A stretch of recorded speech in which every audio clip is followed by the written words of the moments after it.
La auditoría social al sector justicia, un reto permanente, constante, que debería de ser diario, y sobre todo en estos tiempos que hay la renovación de cortes, pero en general debería de ser siempre. Y entonces la pregunta aquí, la pregunta básica, la pregunta de origen es cómo se encuentran los recursos humanos y financieros de las entidades encargadas de impartir justicia en Guatemala. De esto vamos a platicar con dos representantes de CIES, Lorena Escobar, investigadora, y Pedro Prado, también investigador. Así que ambos, bienvenidos, gracias por estar acá. Las damas van primero. Licenciada Escobar, el grandes rasgos de esto, ¿cómo arriban ustedes a ciertas conclusiones en este tema y cómo es como ustedes de alguna manera focalizan lo que vamos a platicar hoy? Buenos días, Luis Felipe, qué gusto volverlo a ver y también estar aquí compartiendo con su audiencia.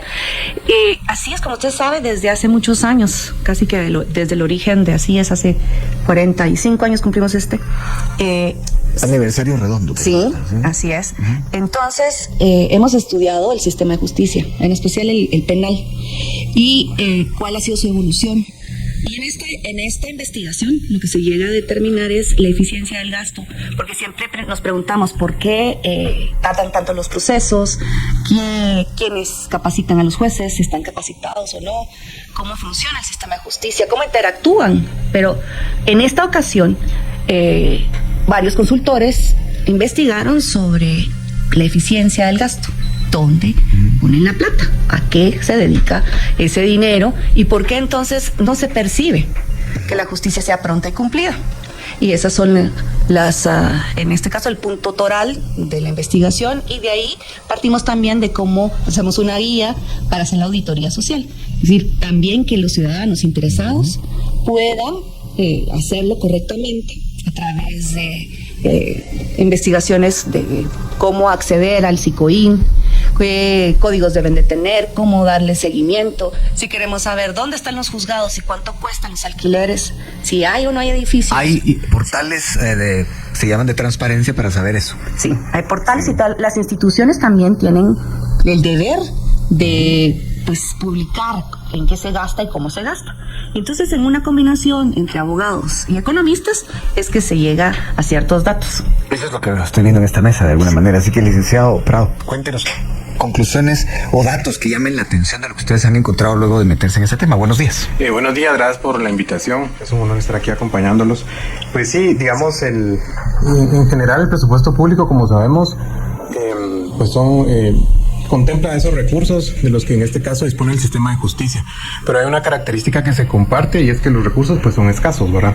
Algunas de las conclusiones es esa, ¿verdad? Que los recursos son escasos y la necesidad de seguir fortaleciendo las acciones en materia de transparencia. Nosotros tomamos, y tal vez decir que esta investigación, que fueron en dos partes, digamos, hicimos una guía metodológica para que la ciudadanía pueda ejercer su derecho a la auditoría social en el gasto público al sector justicia. Hicimos esa guía en el marco del proyecto Justicia y Transparencia con el apoyo de USAID. En esa línea, hicimos esa guía que implicó una investigación y además aplicamos la guía, ¿verdad?, para los años 2021 y 2022. Una de las conclusiones que a mí me llamó mucho la atención, por ejemplo, es cuando analizamos el renglón de las contrataciones de personal, ¿verdad? Por ejemplo, el INASIF, que es una entidad muy importante dentro del sistema de justicia, en su mayoría tiene contratado a su personal en el renglón de personal temporal. A diferencia de otras entidades, obviamente el organismo judicial o el Ministerio Público. Y es un organismo eminentemente técnico, digamos. Ajá, entonces, al tener en su mayoría al personal contratado de forma temporal, hay un riesgo de perder capacitaciones que los profesionales hayan recibido, la experiencia que se va adquiriendo en el estar, digamos, ahí sirviendo desde ese lado del Estado.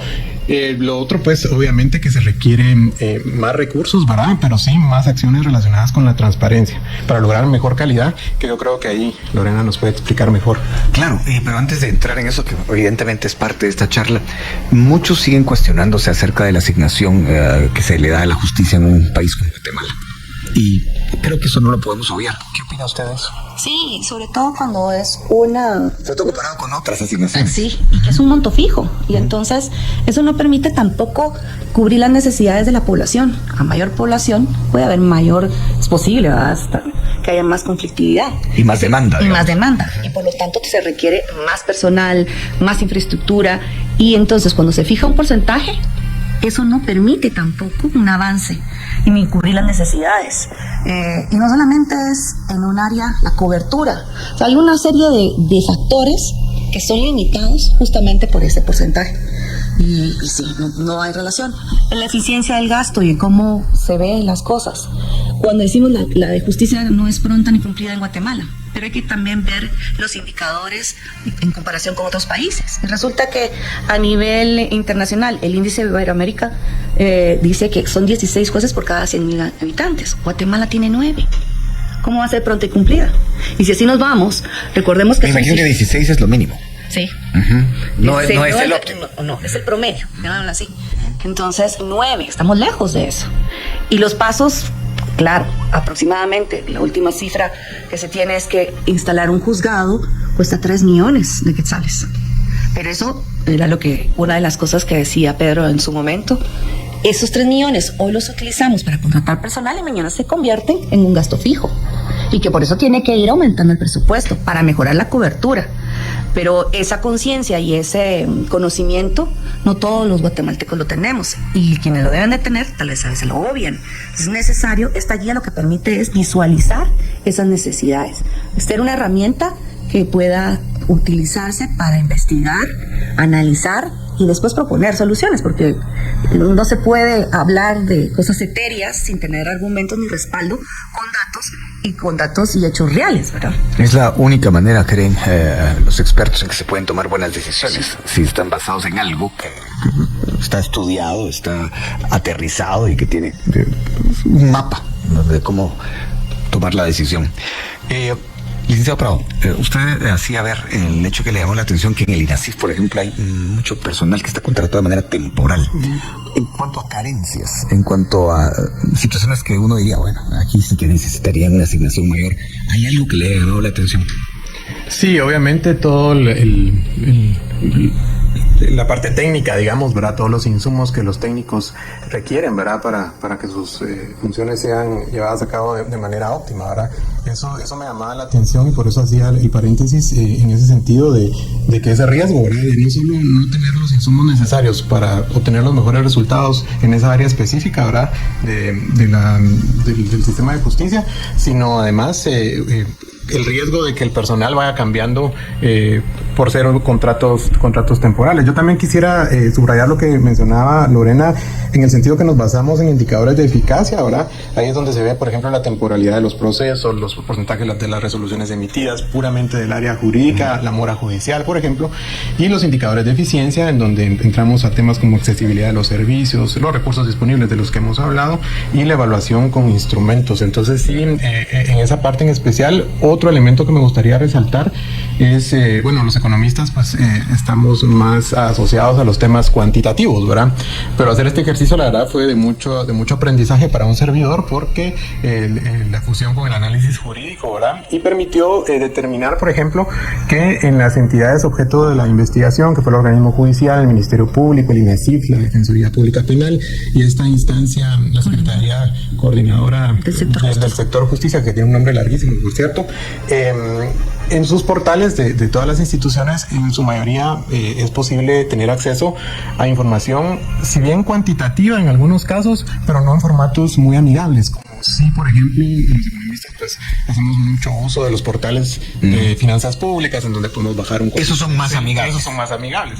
Sí. O, por ejemplo, el Banco de Guatemala, digamos, mucho más amigables. Entonces, parte de las recomendaciones que nosotros dejamos ahí está la guía de acceso público para que ustedes la puedan revisar y sobre todo para que los oyentes puedan aplicarla, ¿verdad? Especialmente ahí damos indicaciones paso a paso de cómo ingresar a los portales del CIAF, en este caso desde las entidades descentralizadas, ¿verdad? Ahí están los códigos de las clasificaciones presupuestarias que hay que ingresar. No es fácil, digamos, pero si le toma un par de horas para ir viendo la mecánica y los pasos que nosotros dejamos ahí, yo creo que se va a fortalecer mucho el ejercicio de la auditoría social. Antes de pasar con el licenciado Escobar, licenciado Prado, eso me llama la atención, que los portales no sean amigables, porque eso puede ser por falta de recursos, puede ser incluso también deliberadamente. ¿Ustedes qué han determinado en tal sentido? Pues en realidad las solicitudes de información que hicimos en la mayoría de casos pues fueron atendidas positivamente. Pero si alguien llega a esos portales y no está muy avesado en el asunto, podría... Sí, es complejo, digamos, decir, ya no sigo. Ordenarlo por algún periodo, etcétera. Ahí están las memorias de labores, los POAs, pero es importante, digamos, fortalecer esa sistematización de la información de la que la población tenga acceso, ¿verdad? Porque además viene de los impuestos que pagan todos los guatemaltecos, los recursos que ahí se gastan, ¿verdad? Bueno, vamos a un tema que es un tema que de algún modo siempre surge cuando se habla de mejoras y de cómo se administran los recursos. Y esto creo que la licenciada Escobar nos puede ayudar mucho. El caso de la carceleta en Torre de Tribunales. Hay quienes dicen, bueno, ¿por qué no la mejoran? Y cuando digo mejoran no es que pongan un hotel 5 estrellas. Aunque hay una pequeña clasificación, dicen algunos, podría esto tener otro cariz. ¿Usted cómo ve eso en el contexto, insisto, de lo que estamos platicando? No solo la clasificación, no hay servicios sanitarios. Es algo desastroso. Ahí van al baño en una esquina y un hoyo. Esos son personas. Desde que tengo 25 años de ejercer, antes de estudiante, esa carceleta era igual. Pareciera que es intencional. No podría decirle, no hay justificación alguna para que ese mismo espacio siga siendo el mismo. En las prioridades... no hay justificación, le voy a hacer la pregunta en dos etapas. No hay justificación, digamos... razonable. Al menos para mí. Y desde el punto de vista de recursos. Porque alguien puede decir, no hay recursos para poner un baño ahí. Algo que siempre dicen los economistas es que la voluntad de las autoridades se muestra cuando se tiene el dinero atrás y se pone a disposición determinados objetivos. Creo que no ha sido... Entre tantas necesidades no ha sido una prioridad. Han priorizado otras situaciones. Como la ampliación del edificio, hay mejoras, hay elevadores. O sea, la verdad es que el Estado tiene dificultades, y en el sector justicia hay dificultades para darle mantenimiento a ciertas infraestructura. Ahí hay 2 elevadores. ¿Y son cuántos tribunales? ¿Cuántas gentes? O sea, no es un edificio, pensando en el organismo judicial, en la sede, o sea, la torre de tribunales. Ahí no hay facilidades tampoco para personas con discapacidad. Si solo estamos hablando de que funciona un elevador hay una serie de cosas que con el tiempo los pendientes nos van alcanzando y se van incrementando en cuanto a dificultad para atender y complejidad. Creo que la priorización del gasto no ha sido una de esas. Atender en este caso, precisamente, a quienes se gira una orden de captura, son capturados y se ponen a disposición de las personas pensando en que van a pasar 2 días ahí, 1 o 2 días, entonces no es prioridad, no ha sido prioridad, porque si no hubiéramos visto un cambio. Claro, es difícil también, como le digo, cubrir necesidades. Estaba viendo que dentro de los datos, el sistema de justicia gasta mucho en alquileres de propiedades para poder instalar sus servicios. Y estamos hablando no solamente del organismo judicial, el Ministerio Público también gasta igual. No hay infraestructura, no se piensa de largo, se planifica de largo plazo. No es lo mismo, digamos, pagar un alquiler que construir. ¿Y esas son visiones administrativas de alguna manera? Sí, y además, en cuanto se puede hablar de cobertura geográfica. Sí, hay cobertura, ya tenemos el 100% en algunas instituciones, otras están relegadas. Siempre ha habido asimetría, por supuesto, porque unas son digámoslo así, son nuevas, acaban de nacer, como es el INASIF o el Instituto de la Defensa Pública Penal en relación a las demás. Pero si usted observa, no hay una planificación en ese sentido de adquirir un bien, tomar en consideración la conflictividad para instalarlos, el acceso para las personas. Así es, ha hecho otros estudios en donde se ha demostrado que el servicio, primero pareciera que se toma en consideración cómo brindar el servicio y no las necesidades que tiene el usuario. ¿Cómo voy a llegar yo? ¿Qué canales de facilidad o acceso tengo el usuario para llegar a ese lugar? Es en la cabecera, hay transporte, hay forma de llegar, cuánto tiempo eso no, al parecer no se toma en consideración, sino primero se piensa en la institución, ahí encontramos una casa. Y ahí es lo que usted decía, que los pendientes nos alcanzan. Sí. Y eso como economista, ¿cómo lo ve, licenciado? Sí, como decía al inicio, pues en el sector justicia se dan las mismas características que el presupuesto general del gasto, ¿verdad? Y lo que decía Lorena, pues tiene toda la razón, ¿verdad? El gasto mayoritariamente se da en funcionamiento y poco para la inversión. Y no olvidar lo que hablábamos en unos talleres en el marco de este proyecto también recientemente, que el gasto de inversión de hoy se convierte en gasto de funcionamiento en el corto plazo. Si se va a construir un juzgado, pues hay que contratar personal técnico, etcétera. Por eso digo que son las mismas características que si se va a construir una escuela, etcétera, etcétera. Entonces sí es importante, los recursos son escasos y debe procurarse tener mejores resultados, ¿verdad? Solamente justo estábamos, el ministro de Finanzas fue invitado por parte de Asíes para, como todos los años, invitamos al ministro de Finanzas para que presente el proyecto de presupuesto con un grupo pequeño de los economistas que conforman el G40.